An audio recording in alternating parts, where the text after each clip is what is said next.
పగడాల లక్ష్మి గారు మాట్లాడుతుంటే ఇందాక ఎక్కడ విదేశాలకు వెళ్ళిపోతూ ఉన్నారు మనం మా చదువుకున్న ఇక్కడ బిడ్డలందరూ, ఇక్కడే ఉపాధి అవకాశాలు కావాలి.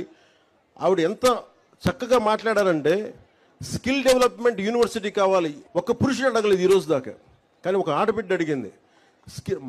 ఇంకా చెప్పండి, నాకే ఐడియా రాలేదు. స్కిల్ డెవలప్మెంట్ సెన్సస్ తీసుకోవాలని అనుకున్నాం, కానీ స్కిల్ డెవలప్మెంట్ యూనివర్సిటీ పెట్టాలంటే ఒక ఆడబిడ్డ చెప్పగలిగింది. అందుకే నేను నారీ శక్తిని తక్కువ అంచనా చేయను. నారీ శక్తి లేకపోతే ఈ దేశమే ఆగిపోద్ది, ప్రపంచమే ఆగిపోద్ది.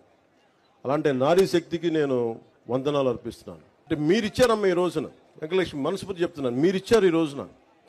నేను ఇది గౌరవ ముఖ్యమంత్రి చంద్రబాబు గారి దృష్టికి తీసుకెళ్తాను. ఖచ్చితంగా అది మనకి వలసలు వెళ్ళిపోతా ఉన్న రాయలసీమ నుంచి వలసలు ఆగటానికి, మన రాయలసీమని మనకి ఒక యాంకరింగ్ చేయడానికి, వలసలు ఆపటానికి, ఇక్కడే అభివృద్ధి వచ్చే